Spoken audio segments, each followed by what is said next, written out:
Hi everyone, welcome to NEET पे जीत series. This is Adesh from Learno Hub, एक ऐसा फ्री लर्निंग प्लेटफॉर्म जहां आप पढ़ सकते हैं maths, physics, chemistry, biology absolutely for free, only at learnohub.com।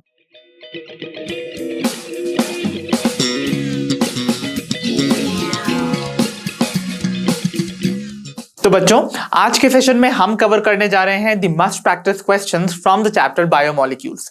तो आई होप आप सभी रेडी होंगे मेरे साथ इन क्वेश्चंस को प्रैक्टिस करने के लिए, और मैं आपको ये इस बात की अश्योरिटी देता हूं that practising these questions will help you a lot in your NEET examination. So without wasting much time, let's get started.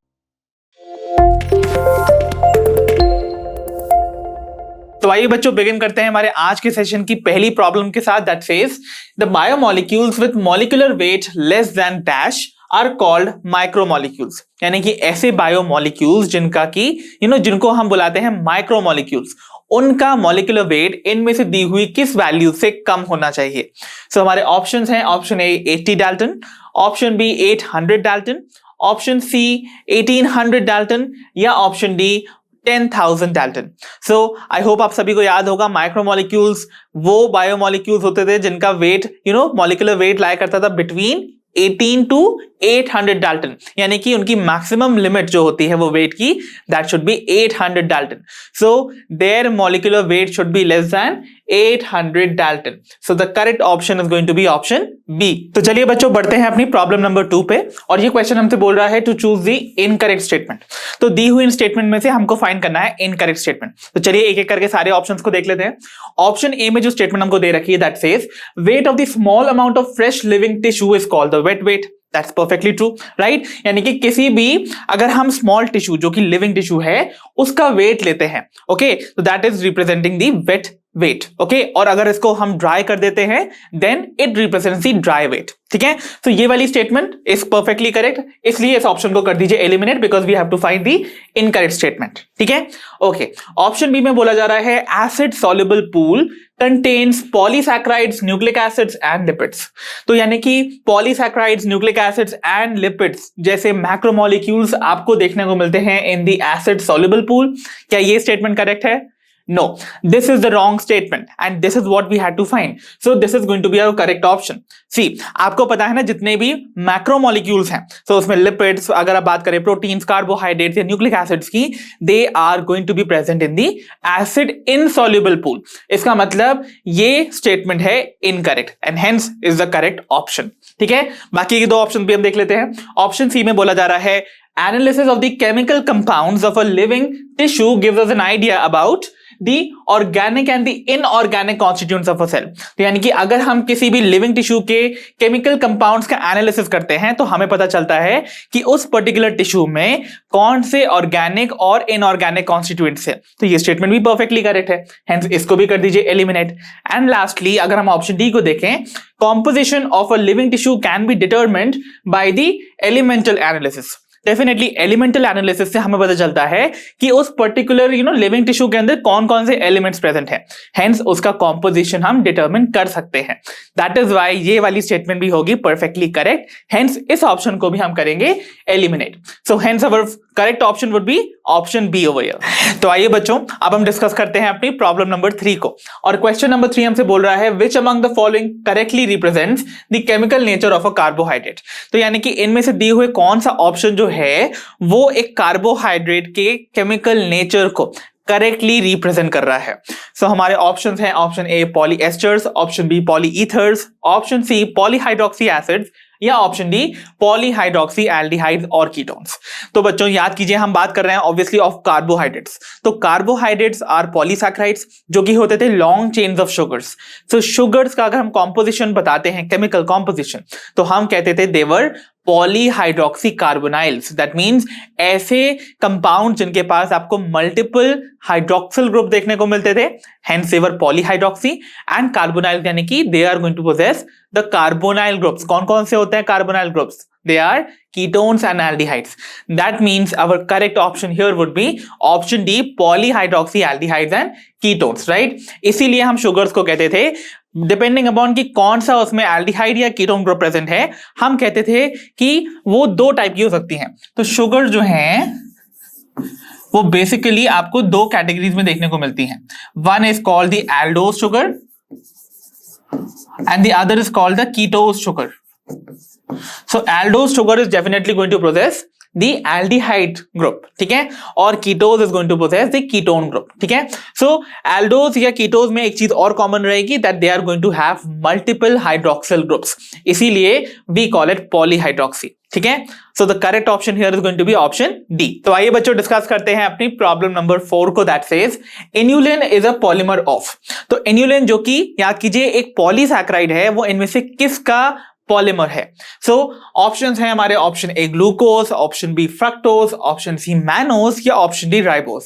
तो देखिए पॉलीसैकेराइड का क्या मतलब हुआ, यहां पर आपको बहुत सारे रिपीटिंग यूनिट्स ऑफ देखने को मिलेंगी ऑफ सिंपल शुगर्स, जिन्हें हम बुलाते हैं मोनोसैकेराइड्स. तो एक पॉलीसैकेराइड कैसे रिप्रेजेंट होगा, देखिए ये बहुत सारे मोनोसैकेराइड्स आपस में ज्वाइन होते जाएंगे, ओके और इनके बीच में जो बॉन्ड्स आपको देखने को मिलते हैं दे आर ग्लाइकोसाइडिक बॉन्ड्स. तो इस तरीके से जब नंबर ऑफ रिपीटेड मोनोमर्स, जो कि इस केस में होंगे मोनोसैकेराइड्स, जब वो आपस में ज्वाइन करते हैं by glycosidic linkage, they form a long chain और इसे हम बोलते हैं पॉलीसैकेराइड्स, ओके. और यहां पर जिस पॉलीसैकेराइड की बात की जा रही है दैट इज इन्यूलिन.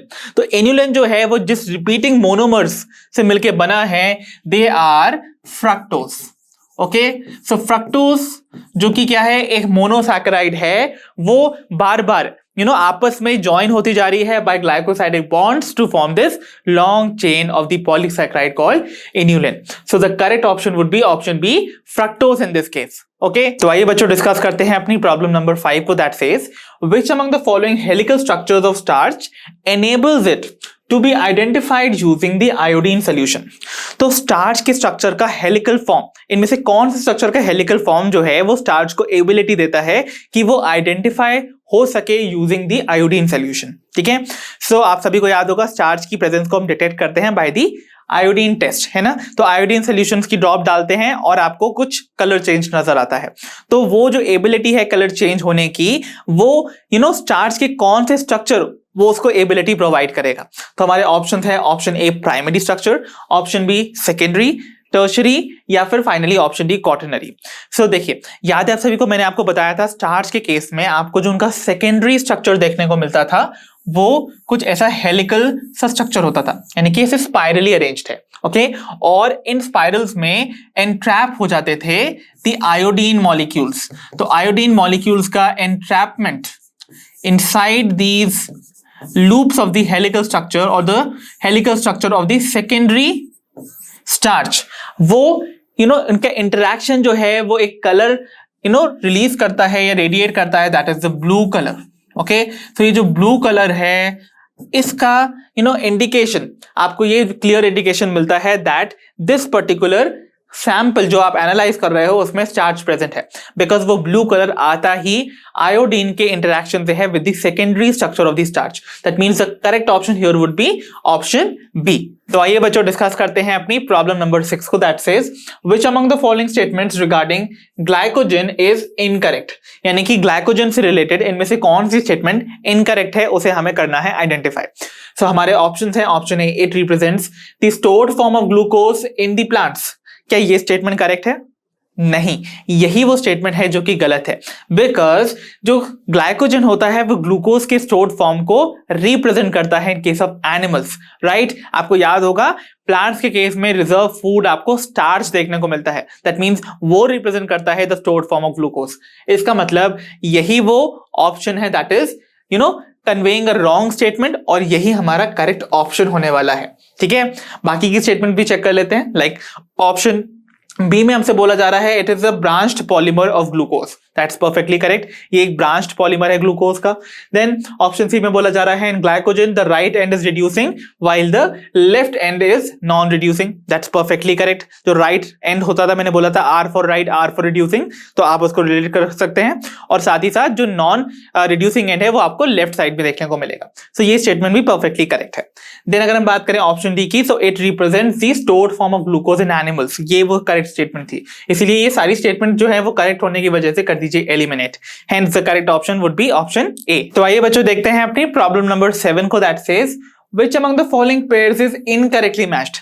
तो दिए हुए इन पेयर्स में से आपको उस पेयर को आइडेंटिफाई करना है जो कि इनकरेक्टली मैच्ड है, ठीक है, तो देखिए हमारे ऑप्शंस हैं, option A carbohydrates matching with glycosidic linkage, तो दैट्स परफेक्टली करेक्ट राइट। आपको पता है कार्बोहाइड्रेट्स या पॉलीसैकेराइड्स के केस में दो उनके जो मोनोमर्स होते हैं या उनके मोनोसैकेराइड्स होते हैं वो आपस में जॉइंट होते हैं by the glycosidic linkage, that means ये परफेक्टली करेक्ट है। तो ये तक परफेक्टली मैच्ड ऑप्शन है, इसलिए इसको कर दीजिए eliminate, because we have to find the incorrectly matched. ठीक है, ऑप्शन बी में देखते हैं प्रोटीन्स को मैच किया गया है with the peptide linkage, that's perfectly correct. Proteins में जो अमाइनो एसिड्स होते हैं वो आपस में लिंक्ड होते हैं बाय द पेप्टाइड बॉन्ड और द पेप्टाइड लिंकेज, सो ये भी करेक्ट है, हेंस इसको भी कर दीजिए एलिमिनेट। देखते हैं अपने ऑप्शन सी को, दैट सेज न्यूक्लिक एसिड्स को मैच किया जा रहा है विद फॉस्फोएस्टर लिंकेज, क्या ये करेक्ट है? नो, याद कीजिए फॉस्फोएस्टर लिंकेज नहीं, फॉस्फोडाइएस्टर लिंकेज देखने को मिलता है between the two successive nucleotides right in a nucleic acid. तो न्यूक्लिक एसिड्स के अंदर आपको पता है ना, न्यूक्लिक एसिड रिपीटेड यूनिट्स से बनते हैं विच आर कॉल्ड न्यूक्लियोटाइड्स, और दो न्यूक्लियोटाइड्स आपस में जॉइंट होते हैं by the phosphodiester linkage, not phosphoester linkage right. इसका मतलब ये है वो incorrectly matched option which we had to find, so the correct option would be option C. While अगर हम ऑप्शन डी को देखें तो यहां पर फैट्स को मैच किया जा रहा है विद द एस्टर लिंकेज। तो आपको पता है फैट्स में आपको एस्टर बॉन्ड फॉर्मेशन नजर आता है ना बिटवीन द बेस एंड साथ ही साथ द फैटी एसिड। तो यूजुअली हम ग्लिसरॉल लेते थे, तो ग्लिसरॉल और फैटी एसिड्स के बीच में जो बॉन्ड नजर आएगा that is going to be ester bond, hence ये वाला भी करेक्टली मैच था, इसलिए इसको भी हम कर देते eliminate. So the final option जो करेक्ट है यहां पर दैट इज ऑप्शन सी। तो चलिए बढ़ते हैं अपने नेक्स्ट क्वेश्चन पर। तो आइए बच्चों देखते हैं अपनी प्रॉब्लम नंबर 8 को, that says in arachidonic acid the carboxyl group is attached to an R group, ठीक है, and state the number of carbon atoms present in the R group. तो हमसे बोला जा रहा है कि एराकिडोनिक एसिड में जो कार्बोक्सिल ग्रुप होता है वो अटैच्ड है to the variable alkyl group, वो एल्काइल ग्रुप रिप्रेजेंट होता है बाय द लेटर आर, ठीक है। तो अब हमसे बोला जा रहा है इस आर ग्रुप में हमको कितने total number of carbon atoms देखने को मिलेंगे। सो हमारे ऑप्शन हैं option A 15, option B 16, option C 19 या ऑप्शन डी 20। तो याद कीजिए मैंने आपको बताया था जब मैं आपको लिपिड्स पढ़ा रहा था तो दो एग्जांपल्स मैंने लिए थे, one was of palmitic acid and the other was of arachidonic acid. तो एराकिडोनिक एसिड में आपको देखने को मिलते थे 20 कार्बन्स, है ना, और 20 कार्बन जो हैं उनमें आपका जो कार्बोक्सिल कार्बन है दैट मींस कार्बोक्सिलिक ग्रुप का जो कार्बन था वो भी इंक्लूडेड था। दैट मींस अगर ये आपका वेरिएबल ग्रुप है और यहां पर आपको ये कार्बोक्सिल ग्रुप नजर आ रहा है तो इसका कार्बन भी इस 20 कार्बन में इंक्लूडेड है। तो अगर मुझे इस वेरिएबल ग्रुप के नंबर ऑफ कार्बन को आइडेंटिफाई करना है तो what will I have to do, मुझे इस कार्बोक्सिल कार्बन का को रिमूव कर देना होगा from 20, that means 20 - 1 would be 19, hence our correct option would be option C. Okay, तो आइए बच्चों देखते हैं अपनी प्रॉब्लम नंबर 9 को, that says N example of phospholipid is. तो फॉस्फोलिपिड का एग्जांपल हमको यहां पर आइडेंटिफाई करना है। तो आई होप आप सभी को याद होगा ना, ऐसे लिपिड जो कि कॉन्जुगेटेड लिपिड्स होते हैं, यानी कि वो एसोसिएटेड होते हैं with some other type of molecule. तो देखिए फॉस्फोलिपिड में लिपिड के साथ आपको या तो फॉस्फेट ग्रुप अटैच देखने को मिलेगा या फिर ऐसा कंपाउंड देखने को मिलेगा जो कि ऑलरेडी फॉस्फोराइलेटेड था, ठीक है। तो फॉस्फोलिपिड का एग्जांपल हमको यहां से फाइंड करना है। ऑप्शन पे आपको ग्लिसरॉल देखने को मिल रहा है, lecithin is there, option C में वैलिन है, ऑप्शन डी में मैल्टोज है। तो फॉस्फोलिपिड के बारे में आपको पता ही है कि यहां पर बेस्ट एग्जांपल जो मैंने आपको याद भी करवाया था in the concept add on video that was lecithin, याद है आप सभी को। तो लेसिथिन एक ऐसा फॉस्फोलिपिड है जो कि आपको मेनली कंपोनेंट नजर आता है ऑफ योर प्लाज्मा मेम्ब्रेन। याद है आप सभी को मैंने आपको प्लाज्मा मेम्ब्रेन का स्ट्रक्चर पढ़ाया था in my chapter cell the unit of life.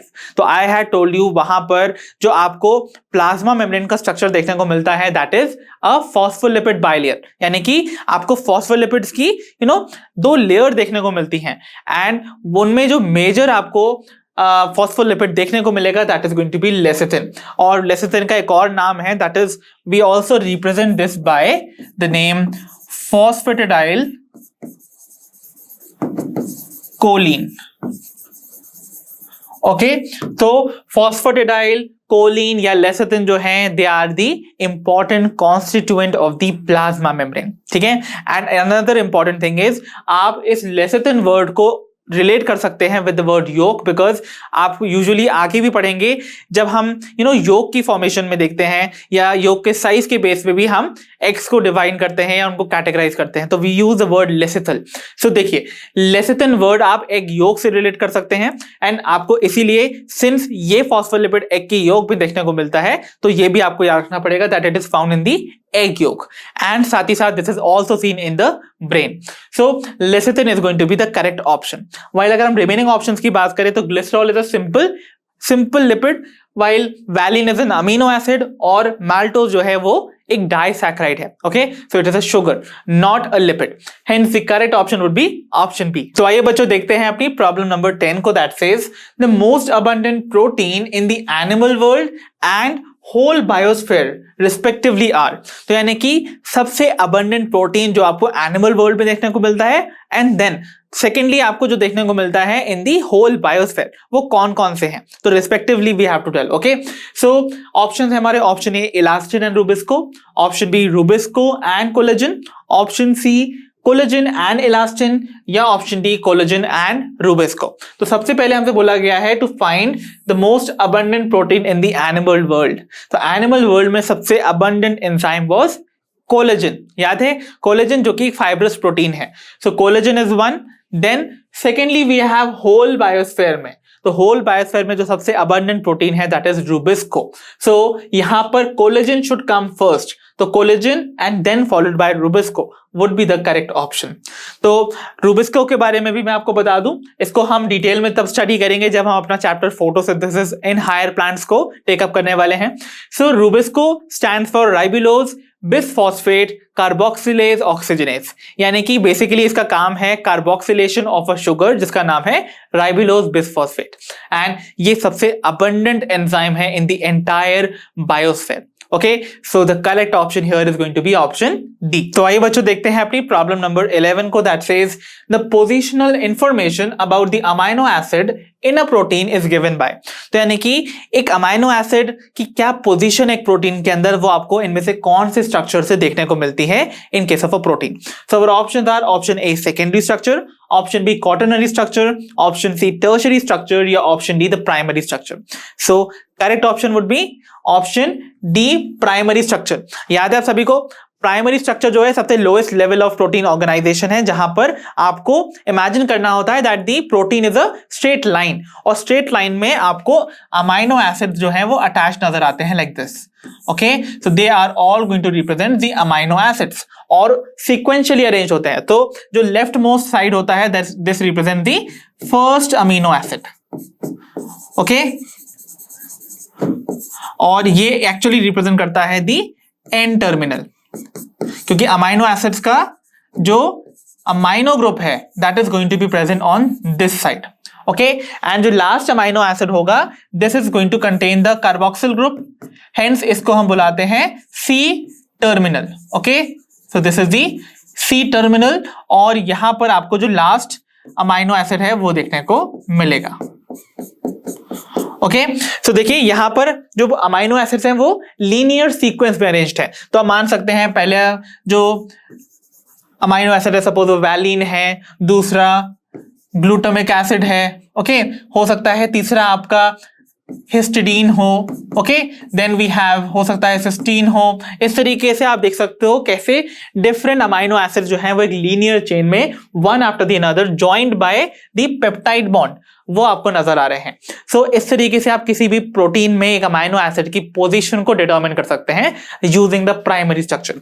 So the correct option here would be option D. तो आइए बच्चों बढ़ते हैं अपनी प्रॉब्लम नंबर 12 पर, that says which among the following levels of protein organization represents assemblage of more than one polypeptide chain। तो इनमें से दिए हुए कौन से लेवल ऑफ प्रोटीन ऑर्गेनाइजेशन में आपको डिफरेंट पॉलीपेप्टाइड चेन्स आपस में असेंबल होते हुए नजर आती हैं। So our options are option A primary, option B secondary, option C tertiary, या ऑप्शन डी क्वाटरनरी स्ट्रक्चर्स। तो याद कीजिए कौन से स्ट्रक्चर में आपको डिफरेंट पॉलीपेप्टाइड चेन्स का असेंबलेज देखने को मिलता है।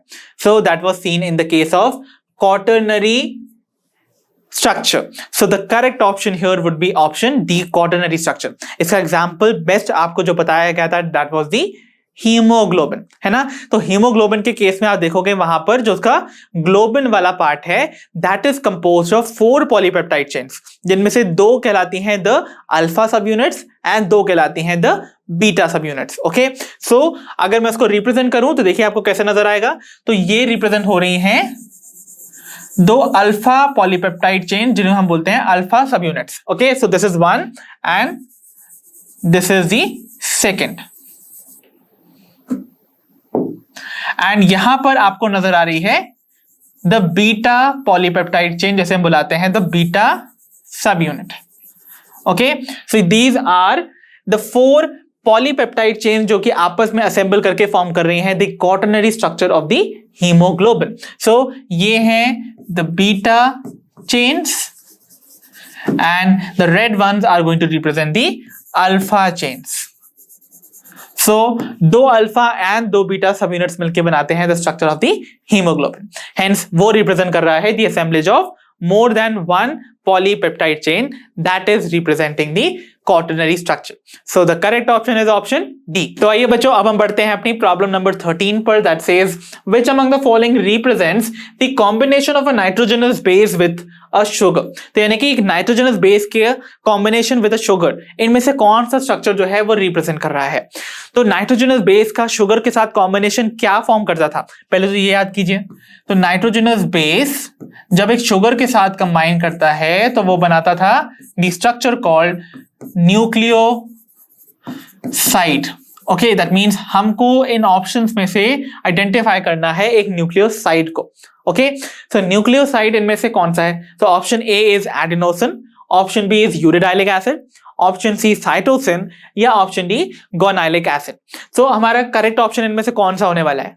तो that is going to be option A adenosine. Remember, adenosine is not a nitrogenous base, ये एक न्यूक्लियोसाइड है। सो यहां पर ये बन कैसे रहा है, तो देखिए यहां पर जो नाइट्रोजनस बेस होगा that is going to be adenine, जो कि क्या है, एक प्यूरिन है, इजंट इट। तो एडेनिन जो है वो एक शुगर जिसका नाम है ऑब्वियसली राइबोज शुगर। तो राइबोज शुगर के साथ ये कंबाइन करेगा। ओके, एंड अगर ये सपोज डीएनए का पार्ट होती तो it would have been deoxyribose, ठीक है। और ये कंबाइन करके फॉर्म करता the nucleoside called adenosine. Okay, और फर्दर अगर इसका फॉस्फेट एडिशन हो जाता है इसमें तो न्यूक्लियोसाइड से वो किस में कन्वर्ट हो जाता, न्यूक्लियोटाइड में। तो वो कहलाता आइदर एडिनाइलिक एसिड या फिर आप उसको कह सकते थे एडिनोसिन मोनोफॉस्फेट, ठीक है। तो either of the two would have been correct, but यहां हमसे बात की जा रही है न्यूक्लियोसाइड को आइडेंटिफाई करने की। Hence adenosine would be the correct option. जहां पर आपको यूरिडाइलिक एसिड और गोनाइलिक एसिड दे रखा है, they are what, they are nucleotides, because उसमें फॉस्फेट का भी एडिशन आपको देखने को मिलेगा। एंड साइटोसिन से आप कंफ्यूज मत होइएगा, cytosine is a nitrogenous base, ठीक है। और जब ये कंबाइन करेगा राइबोज शुगर के साथ या डीऑक्सीराइबोज शुगर के साथ तो ये न्यूक्लियोसाइड बनाता है, that is called cytidine. Okay, so hence this is not going to be a nucleoside, ये एक नाइट्रोजनस बेस है। So correct option here would be option A. तो आइए बच्चों अब हम बढ़ते हैं अपनी प्रॉब्लम नंबर 14 पर, that says find the incorrect statement regarding the DNA molecule. तो डीएनए मॉलिक्यूल से रिगार्डिंग आपको फाइंड करनी है incorrect statement from the statements given below.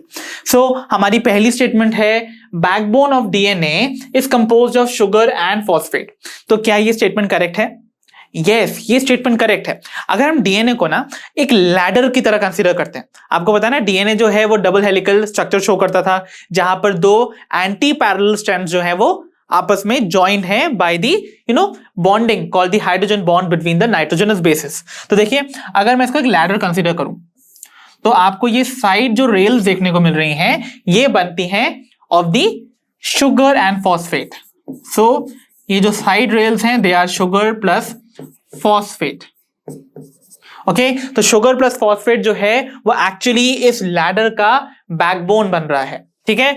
और बीच में जो आपको रंग्स देखने को मिलेंगे इस लैडर के लाइक दिस, तो ये जो रंग्स होते हैं they are formed by the nitrogenous bases which are joined together by the hydrogen bonds. So ये जो आपको सपोर्ट स्ट्रक्चर देखने को मिल रहा है of the ladder that is formed of the sugar and phosphate DNA backbone. So backbone DNA का बना रहा है शुगर एंड फॉस्फेट, ये स्टेटमेंट करेक्ट है, हेंस इसको कर दीजिए एलिमिनेट, बिकॉज हमें फाइंड करना है इनकरेक्ट स्टेटमेंट। ठीक है, then we have option B. तो ऑप्शन बी में बोला जा रहा है double helical structure of DNA have 2 strands running antiparallelly, perfectly correct statement. आपको पता ही है यहां पर 2 strands आपको जो देखने को मिलती है इन केस ऑफ डीएनए वो एंटी पैरेलल जा रही है, यानी कि एक अगर नीचे से ऊपर जा रही है तो दूसरी ऊपर से नीचे आएगी। सो एंटी पैरेलल आपको स्ट्रैंड देखने को मिलेगी डीएनए में। सो ये स्टेटमेंट भी करेक्ट होने की वजह से कर दी जाएगी eliminate. Then we have option C that says the nitrogenous bases project inward more or less perpendicular to the sugar phosphate backbone. तो देखिए यहां पर आप इमेजिन कर सकते हैं कि अगर ये शुगर फॉस्फेट बैकबोन्स हैं तो आपको नाइट्रोजनस बेस जो है वो इनवर्ड्स, देखिए यहां पर अगर ये इस स्ट्रैंड का नाइट्रोजनस बेस है और ये दूसरे वाले स्ट्रैंड का नाइट्रोजनस बेस है, तो they are more or less perpendicular है ना टू दिस बैकबोन, एंड ये आपस में इनवर्ड लाई कर रहे हैं, है ना। सो दे आर फेसिंग इनवर्ड्स, कुछ इस तरीके से आपको इनका स्ट्रक्चर देखने को मिल रहा है। सो आपको ये वाली जो स्टेटमेंट दे रखी है that is statement C, that is also perfectly correct, hence ये भी कर दीजिए eliminate. And finally we are left with option D that says the nucleotides in DNA molecule are linked together by diphosphoester linkage. क्या ये statement correct है? जो nucleotides हैं किसी भी डीएनए में वो आपस में लिंक्ड हैं by diphosphoester linkage, is it correct? No, वहां पर आपको डाइफॉस्फोएस्टर लिंकेज नहीं फॉस्फोडाइएस्टर लिंकेज देखने को मिलती है between the 2 successive nucleotides. That means ये वाली स्टेटमेंट हो गई इनकरेक्ट, हेंस यही होगा हमारा correct option. So the correct option would be option D. तो आइए बच्चों बढ़ते हैं अपनी प्रॉब्लम नंबर 15 पर, that says which among the following organic compounds are present in the acid insoluble fraction but are not strictly biomacromolecules. तो हमसे बोला जा रहा है इनमें से कौन सा ऐसा ऑर्गेनिक कंपाउंड है जो भले ही आपको एसिड इनसॉल्युबल फ्रैक्शन में देखने को मिलता है, ओके, बट वो स्ट्रिक्टली एक बायोमैक्रोमोलिक्यूल नहीं है। सो हमारे ऑप्शंस हैं option A carbohydrates, option B proteins, option C lipids या option D the nucleic acids. तो याद करने की कोशिश कीजिए, मैंने आपको इस बारे में बताया भी था दैट यहां पर जो लिपिड्स आपको देखने को मिलते हैं in the acid insoluble fractions they are not strictly biomacromolecules, because इनका जो साइज होता है वो 800 डाल्टन से लेसर होता है, जो कि साइज होना चाहिए था ऑफ द माइक्रोमोलिक्यूल्स। तो ये माइक्रोमोलिक्यूल्स में आने चाहिए थे, बट अगर ये माइक्रोमोलिक्यूल्स में आने चाहिए तो दैट मींस ये एसिड सॉल्युबल पूल में होने चाहिए थे, बट ये वहां क्यों नहीं जाते? तो मैंने आपको बताया था इसके पीछे का रीजन कि लिपिड जो होते हैं वो नॉन पोलर होते हैं नेचर, एंड साथ ही साथ जब हम आपको पता है लिपिड जो है वो नॉर्मली फ्रीली भी एग्जिस्ट करते हैं और ये आपको बहुत सारे सेल स्ट्रक्चर के साथ एसोसिएटेड में नजर आते हैं। फॉर एग्जाम्पल प्लाज्मा मेम्ब्रेन में आपको लिपिड्स देखने को मिलते हैं। तो जब भी आप किसी सेल को डैमेज करेंगे, ग्राइंड करते हैं ना जब हम केमिकल एनालिसिस के टाइम पे, तो जब आप उसको ग्राइंड करते हैं तो आप उसके सेल के कॉम्पोजिशन को डिसरप्ट कर रहे हैं। तो उस डिसरप्शन के टाइम पे ये जो लिपिड्स हैं ये आपको वेसिकल्स के फॉर्म में, ऐसे सर्कुलर वेसिकल्स के फॉर्म में नजर आएंगे, और ये जो वेसिकल्स होती हैं they are not able to get dissolved in the water, जो कि वाटर में इनसॉल्युबल है, हेंस ये सेपरेट आउट हो जाती हैं इन दी एसिड इनसॉल्युबल पूल, जो कि रेसिडुअल पार्ट को रिप्रेजेंट करता है। ठीक है, तो दैट इज व्हाई जो लिपिड्स हैं they are not strictly biomacromolecules although ये प्रेजेंट है in the acid insoluble fraction. ठीक है, correct option here would be option C. तो आइए बच्चों बढ़ते हैं अपनी प्रॉब्लम नंबर 16 पे, that says match list 1 with list 2। तो बेसिकली यहां पर आपको 2 कॉलम्स दे रखे हैं लिस्ट 1 एंड 2, जिनके आइटम्स को आपको करेक्टली मैच करना है एंड देन फाइंड करना है the correct option from these options given below. So list 1 को अगर आप ध्यान से देखेंगे तो आपको यहां पर सेकेंडरी मेटाबोलाइट्स की जो ब्रॉड कैटेगरीज हैं वो दे रखी हैं, और लिस्ट 2 में आपको दे रखे हैं the examples of the secondary metabolites. तो यहां पर आपको मैच करना है करेक्टली द आइटम्स। तो पहला जो आइटम है that is in the list 1 that is pigments. तो पिगमेंट्स को आपको करेक्टली मैच करना है फ्रॉम द एग्जांपल्स जो कि आपको लिस्ट 2 में दे रखे हैं। तो कौन से ऐसे एग्जांपल्स हैं जो कि आपको पिगमेंट्स के एग्जांपल को रिप्रेजेंट कर रहे हैं? So you can very well see carotenoids and anthocyanins. तो कैरोटिनॉइड्स क्या हैं? They are almost orangish yellow colour की जो फैट सॉल्युबल पिगमेंट्स होती हैं, they are representing the carotenoids, and anthocyanins are water soluble pigment जो कि ऑलमोस्ट रेडिश ब्राउन या फिर आपको पर्पलिश कलर में देखने को मिलती हैं। तो ये पिगमेंट जो है they are water soluble, anthocyanin, ठीक है। So both of them are pigments, hence आप फर्स्ट को मैच करेंगे विथ डी। ओके, तो यहां पर देखिए आपके ऑप्शन में फर्स्ट डी से कहां मैच हो रहा है, in only option B and C. इसका मतलब option A and option D यहीं पर हो गए एलिमिनेट, ठीक है। Okay, then we have alkaloids. तो एल्कलॉइड्स का बेस्ट एग्जांपल यहां पर कौन से मैच हो रहे हैं, they are morphine and codeine. तो यानी कि the second one is going to match with the A. तो सेकेंड ए से आपको सी में ही मैच करता हुआ नजर आ रहा है, दैट मीन्स ऑप्शन बी भी हो गया eliminate. So the correct option would be option C. तो देखिए यहां पर सेकेंड वाला ए से मैच हो गया। ओके, देन वी हैव, अब हमको पता ही है यही करेक्ट ऑप्शन है, तो बाकी हम वेरीफाई भी कर लेते हैं बाकी की मैचिंग्स को। तो ड्रग्स को यहां मैच किया जा रहा है विद बी। तो देखिए ड्रग्स जो है वो कर्क्यूमिन एंड विनब्लास्टिन से मैच हो रहे हैं। तो कर्क्यूमिन नाम का जो ड्रग है वो आपको देखने को मिलता है from the Curcuma लॉन्गा, that is turmeric, and vinblastine आपको देखने को मिलता है फ्रॉम दी प्लांट कॉल्ड विनका रोजिया, जिसे हम सिंपली पेरीविंकल बुलाते हैं या हिंदी में सदाबहार बुलाते हैं। सो ये दोनों ड्रग्स जो हैं वो सेकेंडरी मेटाबोलाइट्स के एक तरह से एग्जाम्पल्स हैं। सो यहां पर थर्ड जो है वो बी से मैच हो गया। And then we have toxins. तो टॉक्सिन्स के केस में आपको यहां जो एग्जाम्पल देखने को मिलेंगे, they are going to be ricin and abrin. Okay, तो ये दोनों के दोनों टॉक्सिन्स हैं जो कि प्रोटीन सिंथेसिस को रोक देते हैं in a cell leading to its death. तो इसका मतलब फोर्थ यहां पर सी से मैच हो रहा है, जो कि यहां पर करेक्टली मैच्ड है। Hence the correct option would be option C. तो आइए बच्चों, अब हम बढ़ते हैं अपनी प्रॉब्लम नंबर 17 पर, that says if the primary structure of a protein is imagined as a line, what among the following would its right end represent? तो हमको बोला जा रहा है अगर हम किसी प्रोटीन के प्राइमरी स्ट्रक्चर को एक लाइन की तरह कंसीडर कर लेते हैं तो उसका जो राइट एंड है वो क्या रिप्रेजेंट करेगा from these options given below. So पहला जो ऑप्शन है that is the first amino acid and C terminal, option B the last amino acid and C terminal, option C the first amino acid and N terminal, and option D the last amino acid and N terminal. तो अगर आपको याद है primary structure के बारे में, तो I had taught you कि प्राइमरी स्ट्रक्चर जो है वो रिप्रेजेंट करता है just the linear sequence of amino acid जो कि आपस में ज्वाइंट होते हैं by the peptide linkage, isn't it. तो ये सारे अमाइनो एसिड्स हैं, इनके बीच में जो बॉन्ड्स नजर आ रहे हैं दे आर पेप्टाइड बॉन्ड्स। तो आपको पता है, मैंने बोला था लेफ्ट मोस्ट साइड पे आपको अटैचमेंट नजर आता है ऑफ द अमाइनो ग्रुप, है ना, और राइट मोस्ट साइड पे you have the attachment of a group called carboxyl group, isn't it. तो यहां पर आपको अटैचमेंट नजर आ रहा है। सो देखिए जो अमाइनो साइड वाला एंड होता है that is called N terminal. So ये है एन टर्मिनल, और एन टर्मिनल पे जो अमाइनो एसिड प्रेजेंट होगा this is going to represent the first amino acid, ठीक है।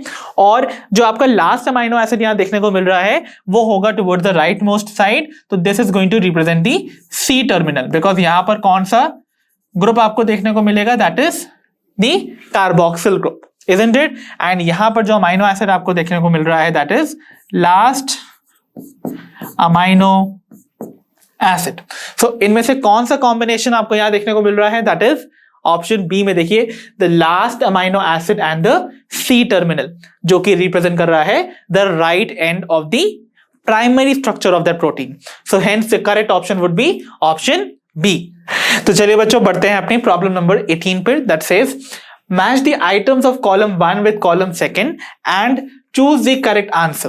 तो यहां पर आपको दो कॉलम दे रखे हैं, अगेन कॉलम 1 एंड 2 जिनके आइटम्स को आपको मैच करना है, then we have to find the correct option. Okay, तो देखिए कॉलम 1 का पहला आइटम हमसे बोल रहा है लाइसिन। तो बेसिकली अगर आप यहां पर एनालाइज करेंगे तो यहां पर आपको कुछ एग्जांपल दे रखे हैं अमाइनो एसिड्स के, और आपको यहां पर उनकी कैटेगरी दे रखी है कि वो एसिडिक अमाइनो एसिड है, बेसिक है, न्यूट्रल है या फिर एरोमेटिक है, ठीक है।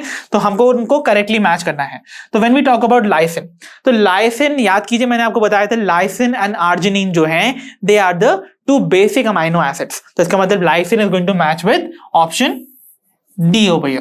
तो देखिए यहां पर कौन सा ऐसा ऑप्शन है जो डी से मैच कर रहा है, दैट इज फर्स्ट डी से सिर्फ बी एंड सी में मैच कर रहे हैं, again that means option A and option D are going to be eliminated, ठीक है। Then we have tryptophan. So tryptophan में आपको देखने को मिलता है एक एरोमेटिक रिंग, हेंस ये एक एरोमेटिक अमाइनो एसिड है। So second is going to match with B, तो यहां पर सेकेंड बी से ऑप्शन बी में मैच हो रहा है, hence the correct option would be option B itself, और सी भी हो जाएगा एलिमिनेट। वाइल अगर हम वेरीफाई करना चाहते हैं अपने आंसर को तो हम करेक्टली मैच करके देख भी लेते हैं। तो देखिए ग्लूटामिक एसिड, तो नाम में ही एसिड आ रहा है, दैट मींस ये एक एसिडिक अमाइनो एसिड है। So glutamic acid and aspartic acid, दो आपको एसिडिक अमाइनो एसिड देखने को मिलते थे ना, and one among them is glutamic, तो इसका मतलब यहां पर ये करेक्टली मैच्ड है। And lastly we have valine, तो वैलिन बचा आपका न्यूट्रल अमाइनो एसिड, तो फोर्थ वाला जो है वो सी से मैच होगा। तो यहाँ फोर्थ सी से मैच हो भी रहा है, hence the correct option here would be option B. तो आइए बच्चों अब हम बढ़ते हैं अपनी प्रॉब्लम नंबर 19 पर, that says choose the incorrect statement regarding the structure of BDNA. तो बीडीएनए के स्ट्रक्चर से रिलेटेड आपको फाइंड करनी है incorrect statement from the options given below. तो पहली स्टेटमेंट जो हमको दे रखी है option A, that is one complete turn of the helix involves 10 base pair. तो क्या ये स्टेटमेंट करेक्ट है regarding BDNA? Yes, that's perfectly correct. BDNA को कैरेक्टराइज ही किया जाता था इस बेस पे that it has 10 base pair in one turn. Okay, तो यानी कि अगर मैं इसको रिप्रेजेंट करूं समथिंग लाइक दिस, तो आपको कुछ इस तरीके से स्ट्रक्चर देखने को मिल रहा है डीएनए सेगमेंट का, जहां पर देखिए यहां पर ये जो स्टैंड है it is beginning from here और ये कंप्लीट टर्न लेके इधर पर एंड कर रही है। दैट मींस ये कंप्लीट जो हेलिक्स का टर्न है इसमें आपको 10 बेस पेयर देखने को मिलेंगे। तो 5 over here and 5 over here. That means ये जो entire एक टर्न आ रहा है of the helix would constitute how many base pairs? 10 base pairs. So ये statement तो correct है ना, hence इस option को आप कर दीजिए eliminate. Then we have option B that says the pitch of the BDNA is 34 angstrom. तो जो pitch होती है, pitch क्या होती थी? एक helix का entire turn जो है वो कितनी length का है? That means यहाँ पर देखिए एक helix का complete turn जो है वो यहाँ पर represent कर रहा है the pitch. Okay, so beginning to end point आपको यहां देखने को मिल रहा है और ये लेंथ इसकी यहां पर करेक्टली दे रखी है 34 angstrom. So this statement is also perfectly correct, hence इसको भी कर दीजिए एलिमिनेट। ठीक है, then we have option C that says the rise per base pair is 3.4 angstrom. Is it correct? यानी कि जैसे जैसे आप एक बेस पेयर से दूसरे बेस पेयर पे जाएंगे तो एवरी टाइम आपको इंक्रीमेंट देखने को मिलेगा of the length 3.4 angstrom. Is it correct? Obviously, because देखिए ये 34 एंगस्ट्रॉम जो है वो पिच है, that means it is the total length of these 10 base pairs. तो इसका मतलब अगर मुझे दो बेस पेयर्स के बीच में डिफरेंस पता करना है लेंथ का, that would B 34 angstrom divided by 10 base pair. इसका मतलब वी वुड गेट 3.4 एंगस्ट्रॉम पर बेस पेयर। ओके, यानी कि अगर आप एक बेस पेयर से दूसरे बेस पेयर पे जाएंगे तो आपको इंक्रीमेंट देखने को मिलता है of 3.4 angstrom. So rise per base pair would be 3.4 angstrom, that's perfectly correct, hence इसको भी कर दीजिए eliminate. And finally we are left with option D that says there are 2 hydrogen bond between G and C, that means guanine and cytosine. तो guanine and cytosine के बीच में bonds form होते हैं, हाइड्रोजन बॉन्ड्स, और क्या वो 2 hydrogen bonds होते हैं? नो, ये है स्टेटमेंट जो कि रॉन्ग है and this is what we had to find, क्योंकि ग्वानिन और साइटोसिन के बीच में आपको देखने को मिलते थे 3 हाइड्रोजन बॉन्ड्स। तो guanine and cytosine constitute how many hydrogen bonds? 3। इसीलिए ये स्टेटमेंट रॉन्ग है, हेंस ये हमारी करेक्ट स्टेटमेंट मानी जाएगी और करेक्ट ऑप्शन माना जाएगा rather. So option D would be correct. और आपको पता है 2 हाइड्रोजन बॉन्ड्स आपको एडेनिन एंड थाइमिन के बीच में देखने को मिलते थे। So here the final option which is correct would be option D. तो चलिए बच्चों बढ़ते हैं अपनी प्रॉब्लम नंबर 20 पर, that says to which category of the secondary metabolites does concanavalin A belongs. तो देखिए किस कैटेगरी ऑफ सेकेंडरी मेटाबोलाइट को कॉनकैनावलिन ए बिलोंग करता है। सो हमारे ऑप्शंस हैं option A terpenoids, option B toxins, option C alkaloids या ऑप्शन डी लेक्टिन्स। तो याद कीजिए कॉनकैनावलिन ए बिलोंग करता था to the category of lectins, right. तो लेक्टिन्स क्या होते थे? Lectins are carbohydrate binding proteins. Okay, तो कॉनकैनावलिन ए जो है वो एक प्रकार का लेक्टिन है जो कि आपको देखने को मिलता है to arise from a plant called Canavalia ensiformis. Okay, so ये जो पर्टिकुलर आपको लेक्टिन देखने को मिलता है वो इस प्लांट से मिलेगा और इस प्लांट को हम कॉमनली बुलाते हैं the jack beans. So this is a jack bean. ठीक है, तो जैक बीन से आपको कॉनकैनावलिन ए देखने को मिलता है और इसकी क्या प्रॉपर्टीज होती हैं ये मैंने भी डिस्कस की हुई थी। सो ये एक्ट करता है एज अ माइटोजन, दैट मीन्स ये सेल डिवीजन को इंड्यूस करवाता है, ठीक है। मीन्स अगर सेल रेस्टिंग स्टेज में है तो उसको बोलेगा टू डिवाइड, एंड साथ ही साथ it also acts as a haemagglutinin, that means ये रेड ब्लड सेल्स की क्लंपिंग करवाता है। So hence concanavalin A belongs to the category of lectins. So the correct option is option D. तो आइए बच्चों अब हम देखते हैं अपनी problem number 21 that says which among the following biomolecules are correctly characterised. तो इनमें से कौन से ऐसे बायोमोलिक्यूल हैं जो कि करेक्टली मैच किया जा रहा है विद इट्स बेस्ट डिस्क्रिप्शन, ठीक है। तो देखिए ऑप्शन ए में बोला जा रहा है यूरेडाइलिक एसिड और उसको डिस्क्राइब किया जा रहा है as uracil with a glucose phosphate molecule. तो क्या ये करेक्ट है? आपको पता है ना यूरेडाइलिक एसिड रिप्रेजेंट करता है एक न्यूक्लियोटाइड को, दैट मींस यहां पर आपको 3 कंपोनेंट देखने को मिलेंगे। कौन कौन से होंगे वो कंपोनेंट? दैट मींस एक शुगर मॉलिक्यूल देखने को मिलेगा जिससे कि अटैच होगा एक फॉस्फेट ग्रुप और साथ ही साथ एक नाइट्रोजनस बेस। तो यहां पर यूरोसिल तो एक नाइट्रोजनस बेस है, ठीक है।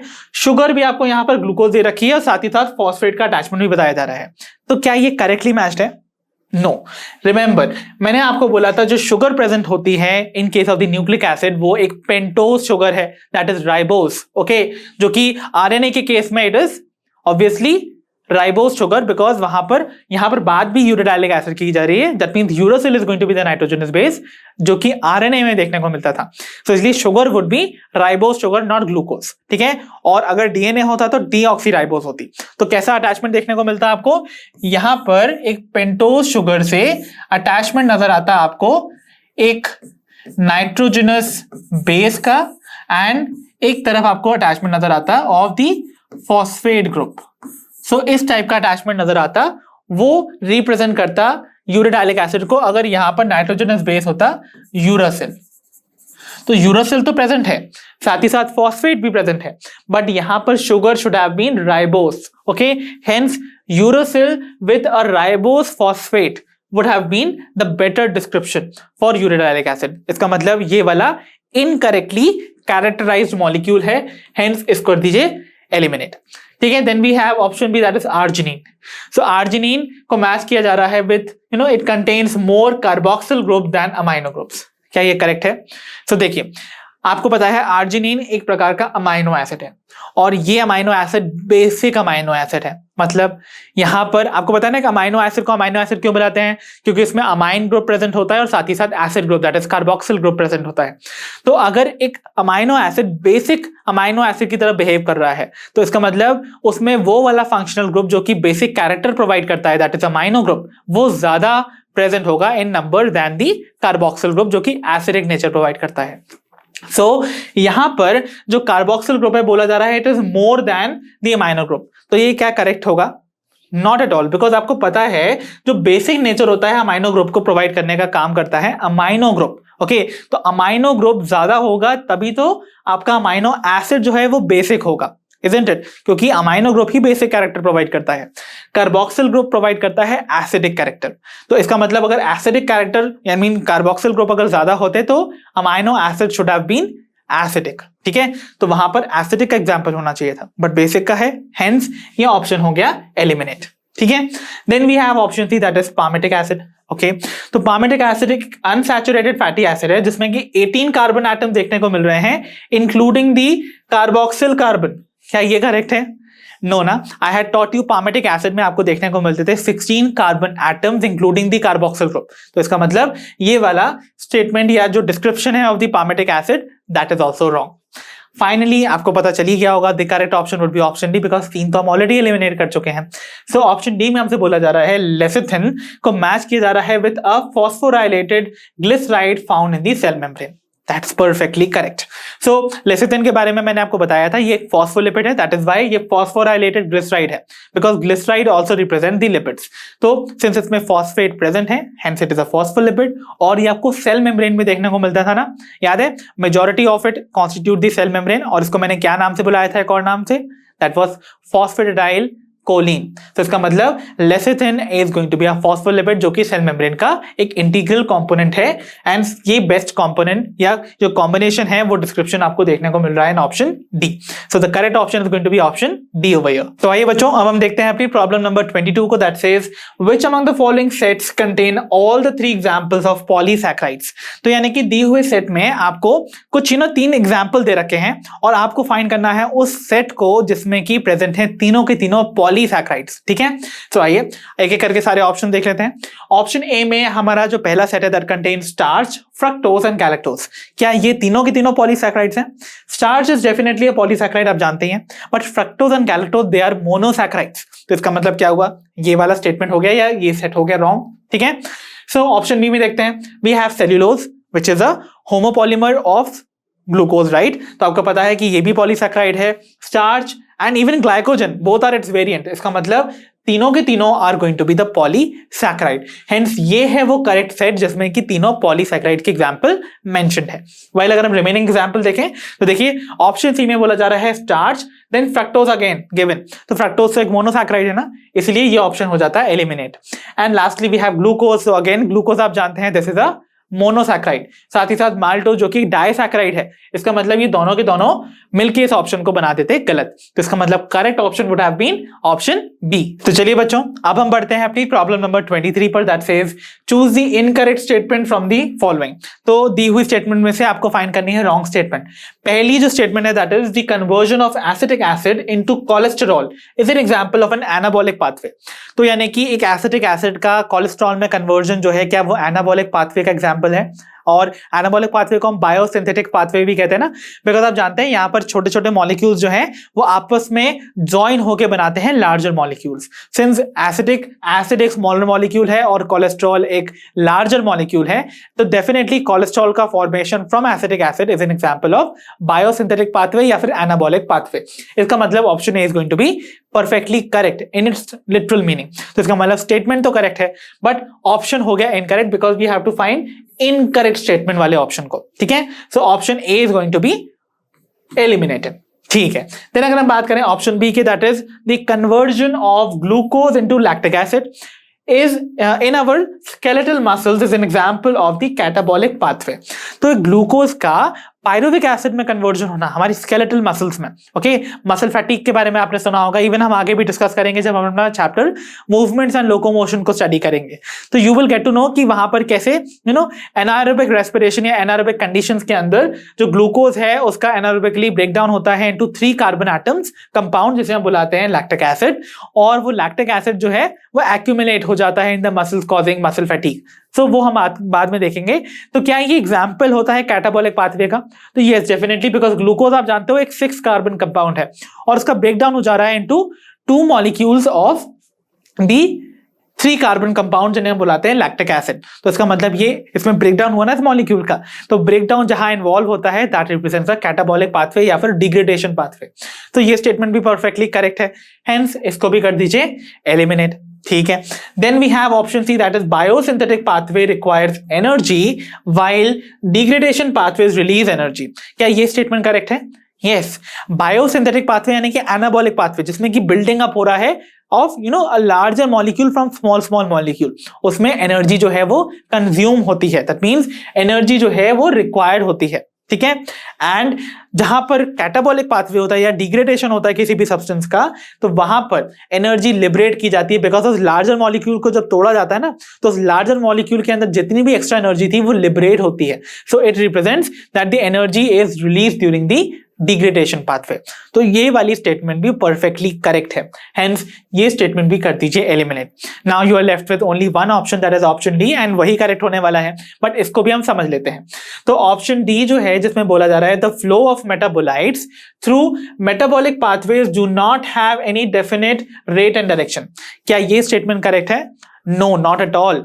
आपको बताया गया था कि कैसे वेरियस मेटाबॉलिक पाथवे जो है वो ट्रैफिक जंक्शंस की तरह काम करते हैं। तो वहां पर आप देखोगे कि कैसे जैसे सेल्यूलर ट्रैफिक होता है या नॉर्मल ट्रैफिक होता है, वहां पर भी जो मूवमेंट होता है व्हीकल्स का that is in a particular direction and rate. Similarly metabolic pathways भी इसी तरीके से वर्क करते हैं, जहां पर मेटाबोलाइट्स का जो डायरेक्शन होता है और रेट होता है वो डेफिनेट होता है। तो इसका मतलब ये वो स्टेटमेंट है दैट हैड बीन रॉन्ग। तो इसका मतलब यही होगा हमारा करेक्ट ऑप्शन। ठीक है, so the correct option would be finally option D. तो आइए बच्चों, अब हम देखते हैं अपनी problem number 24 that says trihydroxypropane represents.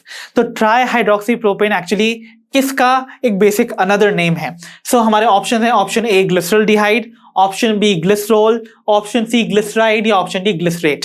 सो याद कीजिए, मैंने आपको बताया भी था कि यहां पर जो ग्लिसरॉल है that is going to represent trihydroxy propane. तो देखिए यहां पर प्रोपेन का स्ट्रक्चर अगर बनाते हैं दैट मींस 3 कार्बन एटम्स, और तीनों ही कार्बन एटम्स पे आपको अटैचमेंट दिखेगा of 3 hydroxyl groups, hence we call it trihydroxy. और बाकी कार्बन की वैलेंसीज को आप फुलफिल कर सकते हैं।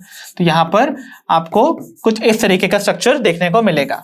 सो this is going to represent trihydroxy propane, जो कि फॉर्मूला होता है ऑफ द ग्लिसरॉल। ओके, तो ग्लिसरॉल जो है ऑब्वियसली यहां पर आपको हाइड्रोक्सिल ग्रुप देखने को मिल रहे हैं, दैट मींस ओल तो प्रेजेंट होगा ना, that is alcohol. So option B glycerol is going to be correct. ठीक है, तो आइए बच्चों डिस्कस करते हैं अपनी problem number 25 that says the nitrogenous base present only in RNA and DNA respectively. तो यानी कि वो नाइट्रोजनस बेस जो सिर्फ आरएनए में देखने को मिलता है और सिर्फ डीएनए में देखने को मिलता है रिस्पेक्टिवली, वो हमको आइडेंटिफाई करना है from these options given below. So option ए में हमको बोला जा रहा है साइटोसिन, जो आपको सिर्फ आरएनए में देखने को मिलेगा, एंड थायमिन सिर्फ डीएनए में। क्या ये करेक्ट है? नो, साइटोसिन आपको दोनों ही मॉलिक्यूल्स या दोनों ही न्यूक्लिक एसिड यानी कि डीएनए आरएनए दोनों में देखने को मिलता है। हेंस ये स्टेटमेंट या ये वाला जो ऑप्शन है दैट इज रॉन्ग। ठीक है, then we have option B that is uracil and guanine. तो यूरासिल आपको सिर्फ आरएनए में देखने को मिलेगा, बट ग्वानिन आपको डीएनए आरएनए दोनों में देखने को मिलता है, इसीलिए इसको भी कर दीजिए एलिमिनेट। ठीक है, then we have thymine and uracil. तो थायमीन आपको सिर्फ डीएनए में देखने को मिलता है, बट हमसे बोला गया है पहले RNA then DNA respectively. So इसका मतलब थायमीन वाला जो ऑप्शन है that is going to be wrong again over here. While अगर हम बात करें ऑप्शन डी की that is uracil and thymine, this is going to be the correct option, because आपको पता है यूरासिल एक अकेला ऐसा नाइट्रोजनस बेस है जो सिर्फ आरएनए में देखने को मिलेगा, not in DNA. And thymine एक ऐसा नाइट्रोजनस बेस है which is a pyrimidine again, वो भी आपको सिर्फ डीएनए में देखने को मिलेगा, नॉट इन आरएनए। हेंस ये वो करेक्ट ऑप्शन है। Okay, so the correct option would be option D that is uracil and thymine. तो आइए बच्चों बढ़ते हैं अपनी प्रॉब्लम नंबर 26 पर that says choose the correct statement regarding the structure given below. तो दी हुए स्ट्रक्चर से रिलेटेड आपको इन दी हुई स्टेटमेंट में से फाइंड करनी है द करेक्ट स्टेटमेंट जो उसको बेस्ट डिस्क्राइब कर रही है। ठीक है, तो ठीक है, अगर आप इस फिगर को ध्यान से देख सकते हैं तो आपको देखने को मिल रही है एक राइबोस शुगर, राइट। तो आपको ये शुगर मॉलिक्यूल देखने को मिल रहा है जिससे अटैचमेंट नजर आ रहा है एक नाइट्रोजनस बेस का, that is cytosine over here. So देखिए क्या आपको रिप्रेजेंट किया जा रहा है। सो ऑप्शन ए में बोला जा रहा है the given structure represents a nucleotide. क्या ये स्टेटमेंट करेक्ट है?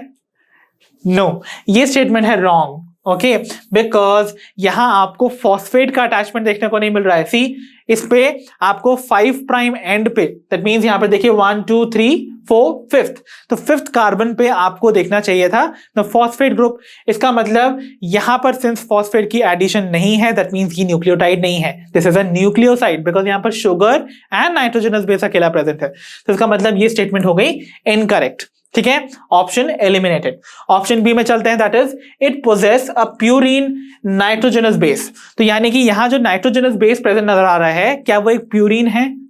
नो, ये भी रॉन्ग है, because cytosine is not a purine, ये है एक पायरिमिडीन। आपको याद है ना, adenine and guanine are the purine nitrogenous bases, and pyrimidine के एग्जांपल्स हैं cytosine and thymine in case of DNA and cytosine and uracil in case of the RNA. So cytosine since mentioned है यहाँ पे, this is an example of a pyrimidine base. इसका मतलब ये option भी हो गया eliminate. Then we have option C that says the sugar present in the structure represents ribose which is a hexose sugar. क्या ये स्टेटमेंट करेक्ट है? दी हुई शुगर जो आपको यहाँ दे रखी है, इसमें आपको जो शुगर है उसको बोला जा रहा है इट इज राइबोस शुगर, जो कि एक हेक्सोस शुगर है। क्या ये करेक्ट है? ये स्टेटमेंट पार्शियली इनकरेक्ट है। द रीजन इज ये शुगर तो राइबोज है, बट यहां पर आपको 5 कार्बन एटम देखने को मिलेंगे, जो कि यहां पर है। देखिए, दिस इज 1 2 3 4 एंड 5, तो 5 कार्बन एटम है, दैट मींस शुगर होगी पेंटोज शुगर। ओके, हेंस ये वाली स्टेटमेंट भी हो गई रॉन्ग। सो फाइनली हमारे पास ऑप्शन डी बच रहा है, जो कि करेक्ट होने वाला है। तो देख लेते हैं उसको भी। तो it is used to form an RNA molecule, तो दैट्स परफेक्टली करेक्ट। इस पर्टिकुलर स्ट्रक्चर से हम आरएनए मॉलिक्यूल बनाएंगे। द रीजन इज आरएनए बनने के लिए जो शुगर प्रेजेंट होती है उसको आइडेंटिफाई कैसे किया जाएगा। देखिए, यहां पर जो सेकेंड या 2' आपका जो कार्बन एटम है उसमें ऑक्सीजन प्रेजेंट है, दैट मींस ये जो शुगर है दिस इज राइबोज शुगर। अगर ये ऑक्सीजन यहां एब्सेंट होती इस 2' कार्बन पे, तो इस शुगर को हम बुलाते हैं डीऑक्सीराइबोज, और इससे जो न्यूक्लिक एसिड बनता है वो होता है deoxyribo nucleic acid, that is DNA. But since यहां पर ऑक्सीजन प्रेजेंट है तो शुगर कहलाएगी राइबोज शुगर, और जो न्यूक्लिक एसिड बनेगा that is going to be ribo nucleic acid, that is RNA. इसीलिए the correct option would be option D in this case. I hope that is clear. तो आइए बच्चों, अब हम डिस्कस करते हैं अपनी problem number 27 that says all enzymes are proteins except. तो सारे के सारे एंजाइम्स प्रोटीन्स हैं एक्सेप्ट वन। कौन सा है वो? तो आपको याद ही होगा, मैंने आपको डिस्कस भी किया था एक्सेप्शनल केस। सो हमारे ऑप्शंस हैं, option A lysozyme, option B ribozyme, option C chitinase, या option D carboxypeptidase. So the correct option here would be option B ribozyme, which is not a protein but ये है एक nucleic acid, that is RNA. So इसका क्योंकि इतना highly folded structure होता है that it acts like a protein, और इसीलिए ये एंजाइम की तरह एक्ट कर सकता है।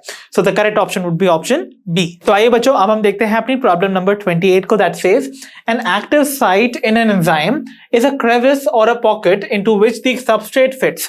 Such an active site are present on. तो देखिए, हमसे बोला जा रहा है कि एक एक्टिव साइट किसी भी एंजाइम के अंदर एक क्रेविस या पॉकेट है जिसके जो कि जिसमें कि सबस्ट्रेट आके फिट हो जाता है, ठीक है। बट ऐसी एक्टिव साइट जो है वो आपको proteins, because mostly enzymes proteins होते हैं, वो उनकी किस टाइप के स्ट्रक्चर में देखने को मिलेगी। So our options are option A primary structure of the protein, option B secondary structure of the protein, option C tertiary structure of the protein, या option D all of the above. तो आपको जो वो pockets हैं या crevices हैं जिन्हें हम एक्टिव साइट बुलाते हैं, वो देखने को मिलती है in case of the tertiary structure of protein. Because आपको पता है tertiary structure of protein he actually 3 dimensional structure होता है किसी भी प्रोटीन का। तो वहां पर जो प्रोटीन्स होते हैं उनकी चेन आपस में ही फोल्ड हो जाती है to form a hollow ball like structure, और कुछ जगहों पे वहां पर डिप्रेशन या पॉकेट्स देखने को मिलती हैं which represent the active site, और उन्हीं एक्टिव साइट्स पे जाके सबस्ट्रेट अटैच होता है, ठीक है, for the catalytic activity of the enzyme. So the correct option here would be option C. तो आइए बच्चों, अब हम डिस्कस करते हैं अपनी प्रॉब्लम नंबर 29 को, that says the enzymes which catalyse reactions that involve removal of groups from the substrates other than hydrolysis leaving behind double bonds। तो बेसिकली हमसे बोला जा रहा है उन एंजाइम्स को आइडेंटिफाई करने को जो कि किसी भी रिएक्शन, उन रिएक्शंस को बेसिकली कैटलाइज करते हैं जहां पर ग्रुप्स का रिमूवल हो रहा है फ्रॉम द सबस्ट्रेट, बट वहां पर हाइड्रोलिसिस नहीं हो रहा है, और ऐसी रिएक्शन के एंड में आपको डबल बॉन्ड का फॉर्मेशन देखने को मिलता है। सो हमारे ऑप्शंस हैं, ऑप्शन ए लाइसेस, तो option B ligases, option C hydrolases, या ऑप्शन डी आइसोमरेसेस। तो अगर आप ऑप्शंस को एलिमिनेट करके भी आंसर निकालना चाहते हैं तो आप निकाल सकते हैं। तो देखिए, आपको पता है हाइड्रोलेजेस वो एंजाइम्स हैं जो कि वाटर का एडिशन करके, यानी कि हाइड्रोलिसिस करके ब्रेक डाउन करते हैं बॉन्ड्स का। दैट मींस ये ऑप्शन तो यहीं पर एलिमिनेट हो गया ना, because they are saying other than hydrolysis, so we have to find those enzyme, ठीक है। फिर आइसोमेरेसिस तो आप जानते हैं आइसोमेर एक फॉर्म में कन्वर्ट कर देता है सबस्ट्रेट्स को, इसका मतलब ये भी रॉन्ग है, ठीक है। Then we have ligases and lyases. तो लाइगेजेस का काम क्या है? To basically join two substrate together. तो लाइगेजेस जॉइन करते हैं, दैट मींस ये ग्लूइंग का काम करते हैं, हेंस ये ऑप्शन भी हो गया एलिमिनेट। तो लाइसेस इज द ऑप्शन जो कि करेक्ट है, बिकॉज यहां पर आप देखेंगे सबस्ट्रेट के बीच में, आप देखिए सपोज ये सबस्ट्रेट था जिसमें आपको ये 2 ग्रुप्स अटैच नजर आ रहे थे, ठीक है। आपस में व्हाट विल हैपन नाउ, ये जो रिएक्शन होगी इसको कैटलाइज करने वाले जो एंजाइम्स हैं दैट आर लाइसेस, वो क्लीवेज करेंगे बॉन्ड को विदाउट एडिंग वाटर। सो यहां पर यू विल फाइंड, देखिए एक बॉन्ड की शिफ्टिंग यहां हो गई एंड ये बॉन्ड इन दोनों के बीच में बन गया। तो फाइनली आपको यहां पर देखने को मिलेगा double bond between the two carbon atoms and यहां पर एक्स एंड वाई के बीच में बन गया बॉन्ड। सो ये जो रिएक्शन है that is catalysed by the enzymes called lyases. Okay, और यहां पर वाटर रिक्वायरमेंट नहीं होता है टू ब्रेक द बॉन्ड्स और डबल बॉन्ड का फॉर्मेशन देखने को मिलता है। Hence the correct option would be option A. तो आइए बच्चों, अब हम डिस्कस करते हैं अपनी problem number 30 that says which among the following statements testify that cofactors play a crucial role in the catalytic activity of an enzyme। तो एक एंजाइम की कैटालिटिक एक्टिविटी में कोफैक्टर्स का एक सिग्निफिकेंट रोल है, क्रूशियल रोल प्ले करते हैं वो, उसको जस्टिफाई या टेस्टिफाई करने के लिए कौन सी स्टेटमेंट आपको बेस्ट डिस्क्राइब कर रही है, राइट? सो हमारे ऑप्शन हैं, option A catalytic activity is lost when the cofactors is removed from the conjugate enzyme. क्या ये स्टेटमेंट करेक्ट है? अगर हम कॉन्जुगेट एंजाइम से उसका कोफैक्टर रिमूव कर देते हैं तो क्या वो उसकी कैटालिटिक एक्टिविटी कंप्लीटली लॉस्ट हो जाती है? यस, ये बात मैंने आपको बताई थी। आपको याद है ना पहली चीज, तो कॉन्जुगेट एंजाइम्स क्या हैं? कॉन्जुगेट एंजाइम्स वो एंजाइम्स हैं जो कि एंटायरली प्रोटीनेशियस नहीं है। वैसे मैंने आपको बताया कि सारे एंजाइम्स जो है वो प्रोटीनेशियस होते हैं, वो प्रोटीन्स के बनते हैं, बट कुछ ऐसे एंजाइम्स हैं जो कि एंटायरली प्रोटीन्स नहीं है। उनको प्रॉपरली फंक्शन करने के लिए उनके पास एक नॉन प्रोटीन पार्ट भी ऐड होता है। ओके, और सिंस ऐसे प्रोटीन जिनमें आपको प्रोटीन पार्ट जिसे हम एपो एंजाइम बुलाते हैं और एक नॉन प्रोटीन पार्ट जिसे हम कोफैक्टर बुलाते हैं, वो ज्वाइन करते हैं टू फॉर्म एन एंजाइम जिसे हम बोलते हैं कॉन्जुगेट एंजाइम। तो कॉन्जुगेट एंजाइम में अगर वो नॉन प्रोटीन पार्ट प्रेजेंट नहीं होगा, दैट मीन्स वो कोफैक्टर अगर नहीं प्रेजेंट होगा तो उस कॉन्जुगेट एंजाइम की कैटालिटिक एक्टिविटी लॉस्ट हो जाती है। हेंस ये स्टेटमेंट परफेक्टली डिस्क्राइब करती है that cofactors play a very very important role in the activity और the catalytic activity of the enzyme. ठीक है, so that means option A is going to be correct. While हम option B, C and D को भी एक एक करके समझ लेते हैं। सो ऑप्शन बी में बोला जा रहा है catalytic activity increases when the cofactors are removed from the enzyme. क्या ये स्टेटमेंट करेक्ट है? No, not at all. Cofactors की रिमूवल से क्या कैटालिटिक एक्टिविटी बढ़ जाएगी किसी एंजाइम की?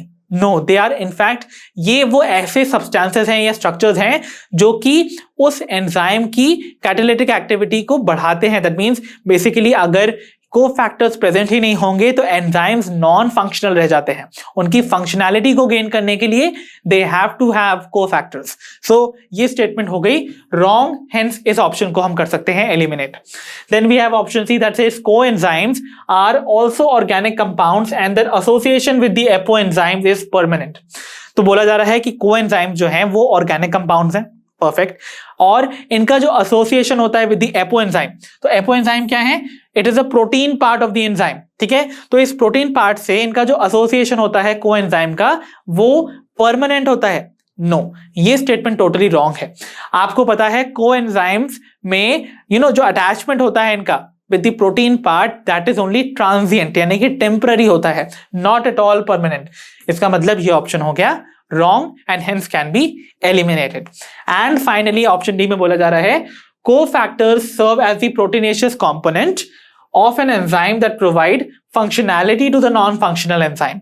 तो देखिए बोला जा रहा है कि cofactors जो है वो प्रोटीनेशियस कंपोनेंट की तरह काम करते हैं टू एन एंजाइम, जो कि एक पर्टिकुलर एंजाइम को फंक्शनैलिटी देता है। No, cofactors non proteinaceous component होते हैं किसी एंजाइम के, जो कि उसके प्रोटीन पार्ट को, यानी कि उस एंजाइम के प्रोटीनेशियस पार्ट को क्या देता है? फंक्शनैलिटी देता है।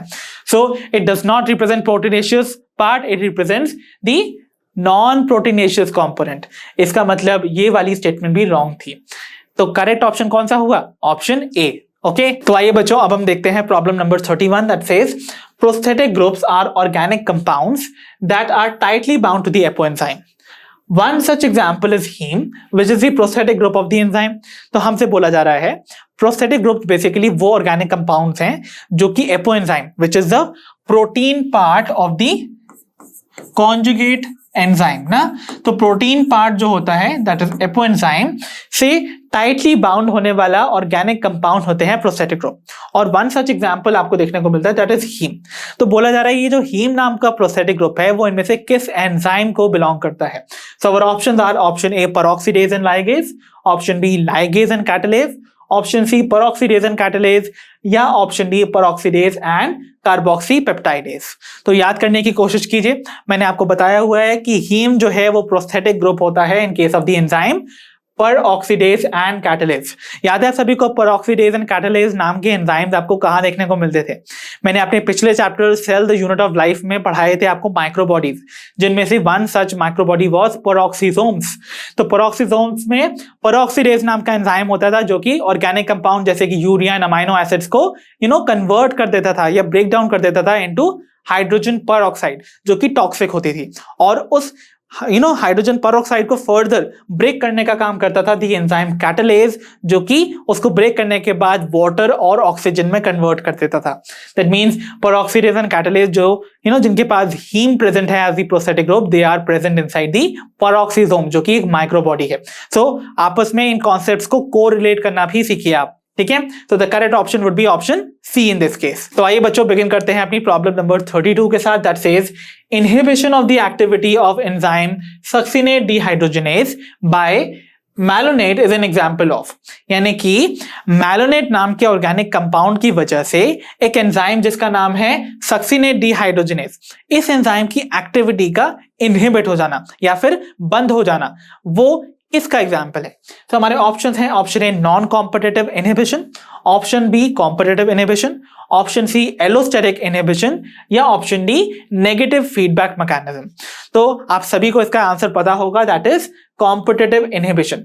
याद है आप सभी को, मैंने बताया था कॉम्पिटिटिव इनहिबिशन में क्या होता है। सपोज अगर ये एक एंजाइम है, ओके, और ये एंजाइम की एक्टिव साइट है, तो इस एक्टिव साइट पे बाइंड करने के लिए इसका स्पेसिफिक क्या होगा? सबस्ट्रेट होगा। तो ये मान लेते हैं हमारा एंजाइम था सक्सिनेट डिहाइड्रोजनेज, ठीक है। अब इस सक्सिनेट डिहाइड्रोजनेज से बाइंड ऑब्वियसली कौन करने वाला है?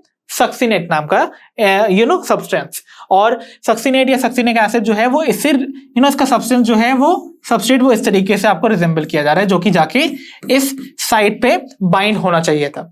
बट व्हाट हैपेंस इज, इस सक्सिनेट की जैसे दिखने वाला एक मॉलिक्यूल और है जिसका नाम है मैलोनेट। तो दिस इज मैलोनेट।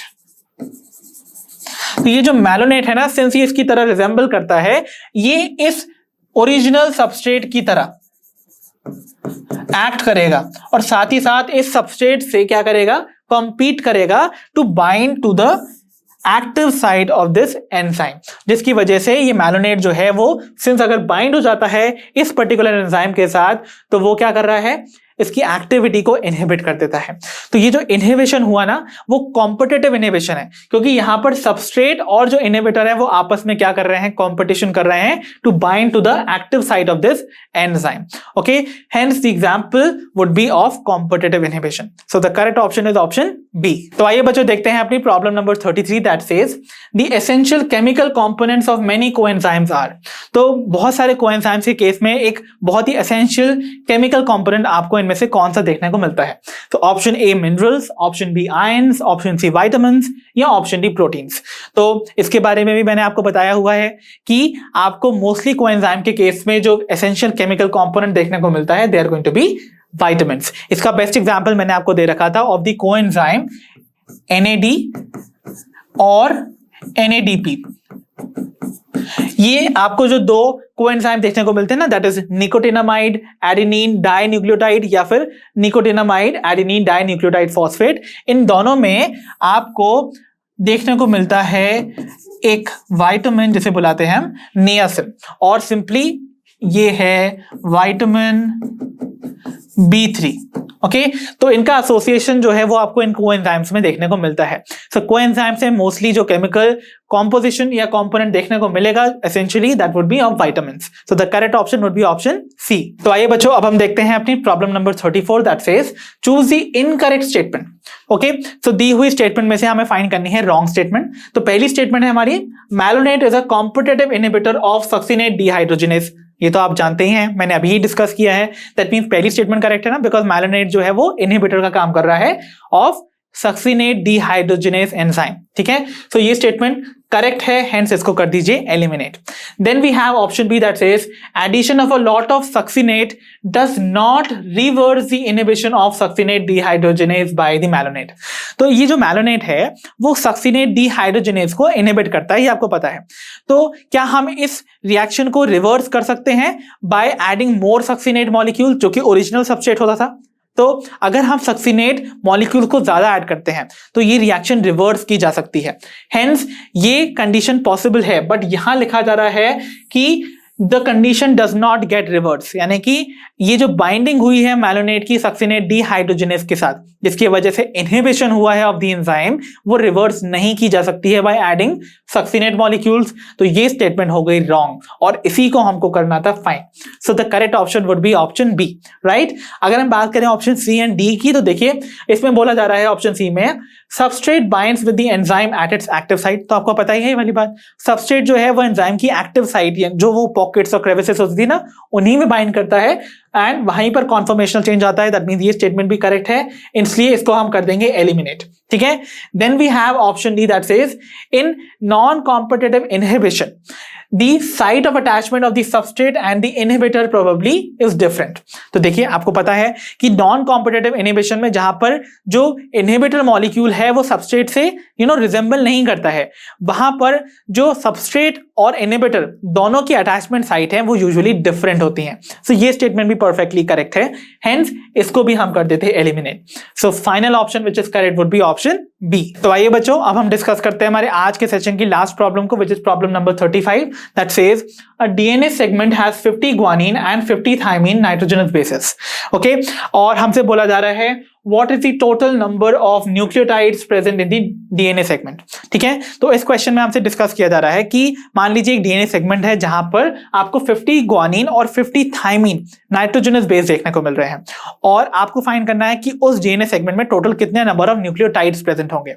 तो देखिए आपको पता है एक न्यूक्लियोटाइड बनता है 3 चीजों से, राइट। कौन कौन सी हैं वो 3 चीजें? तो एक न्यूक्लियोटाइड में आपको देखने को मिलता है एक शुगर मॉलिक्यूल जो कि एक राइबोज शुगर है, डीऑक्सीराइबोज शुगर है इन केस ऑफ डीएनए।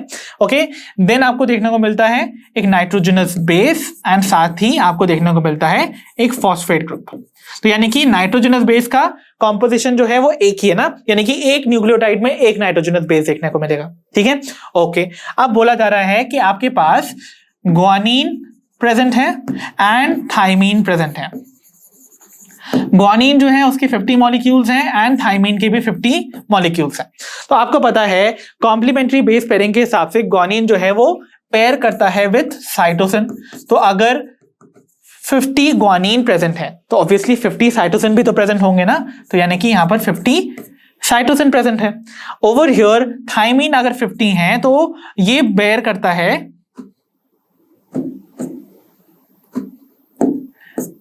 ये पेयर करता है विथ एडेनिन। सो एडेनिन जो है अगेन वो भी होंगे 50 इन नंबर। ओके, दैट मीन्स आप देखिए यहां पर हर नाइट्रोजनस बेस एक न्यूक्लियोटाइड को रिप्रेजेंट कर रहा है। दैट मींस अगर 50 ग्वानिन है तो वो 50 न्यूक्लियोटाइड्स को रिप्रेजेंट करेगा, 50 साइटोसिन 50 न्यूक्लियोटाइड्स को रिप्रेजेंट करेगा। सिमिलरली थाइमिन और एडेनिन भी 50-50 न्यूक्लियोटाइड्स को रिप्रेजेंट करेंगे। सो अगर हम गिनेंगे टोटल आपको कितने न्यूक्लियोटाइड्स देखने को मिलेंगे, so there will be 50 plus 50 plus 50 and 50, that will be how much? 200. So the correct option would be option D, 200 in this case. I hope this is very clear to all of you. So बच्चों ये तो थे the must practice questions from the chapter biomolecules. I hope इस chapter से related ये सारे questions आपको practice करने में बहुत मजा आया होगा। अपना स्कोर मुझे कमेंट सेक्शन में लिख के जरूर बताइएगा। अब हम मिलेंगे अपनी नेक्स्ट वीडियो में। Until then आप पढ़ते रहिए, अपना ध्यान रखिए और जैसा कि आप सभी जानते हैं लर्डो हब फ्री है पर बेस्ट है।